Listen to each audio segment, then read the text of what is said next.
नमस्कार.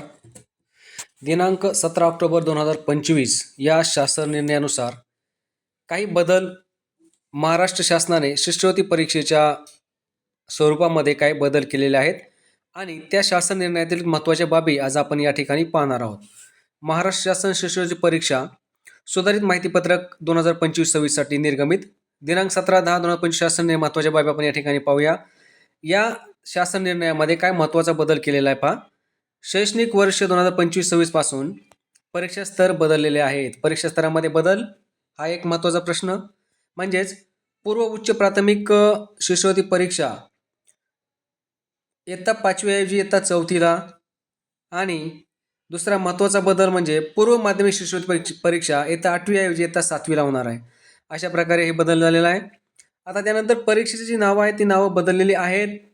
पूर्वीची नावं सगळी चेंज करून आता इयत्ता 4थी स्तरसाठी आहे प्राथमिक शिष्यवृत्ती परीक्षा आणि इयत्ता 8वीसाठी नाव झालेलं आहे उच्च प्राथमिक शिष्यवृत्ती परीक्षा 7वी स्तर.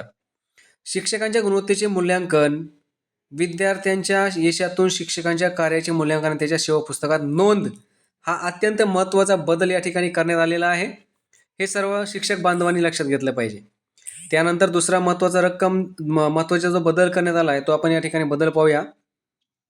हा जो बदल आहे शिष्यवृत्ती रक्कम इयत्ता 4थीसाठी 500 रुपये दरमहा 3 वर्षासाठी भेटणार आहे. म्हणजेच 4थीला परीक्षा झाली तर 5वी 6वी 7वी या 3 वर्षासाठी प्रति महिन्याला 500 रुपये म्हणजे वर्षाला 5,000 15,000 रुपये 3 वर्षाची मिळणार आहेत. इयत्ता 7वीसाठी 750 रुपये मिळणार आहेत 3 वर्षासाठी लागू असेल.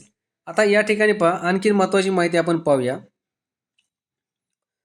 सन 2025-26 हे संक्रमण वर्ष असेल ज्यात जुन्या 5वी आणि 8वी आणि नवीन 7वी 4थी परीक्षा होतील. 26-27 पासून फक्त 4थी आणि 7वीसाठी परीक्षा होईल. अशा प्रकारे लक्षात घेतलं पाहिजे. त्यानंतर आणखी महत्त्वाची माहिती पाहूया. या ठिकाणी आपण बघूया पात्रता आणि अटी काय आहेत.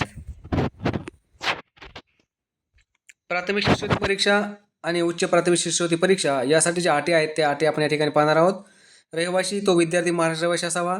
शाळा शासनमान्य असावी, सरकारी असावी किंवा अनुदानित खाजगी असावी. शाळेत इयत्ता 4थीत किंवा 7वीमध्ये शिकत असावा. आता वयाच्या संदर्भाने पाहूया. वयोमर्यादा 1 जून रोजी असली पाहिजे 10 वर्ष. दिव्यांग असेल 14 वर्ष. 7वीला कमाल 13 वर्ष. दिव्यांग असेल 17 वर्ष. आणि आता अतिशय महत्त्वाचा आणखीन एक महत्त्वाचा प्रश्न आहे या ठिकाणी. गुण प्रत्येक पेपरमध्ये किमान 40% गुण मिळवणे आवश्यक आहे. हे लक्षात ठेवावं सर्वांनीच. त्याचबरोबर CBSE ICSE विद्यार्थी गुणवत्ता यादीत येतील पण त्यांना शिष्यवृत्ती रक्कम दिली जाणार नाही. हे पण महत्त्वाचा पॉईंट आहे. परीक्षेचा तपशील जो आहे तो आपण या ठिकाणी अभ्यासक्रम महाराष्ट्र राज्य परीक्षा परिषद शासन मान्यता घेऊन प्रसिद्ध केलेला अभ्यासक्रम असतो.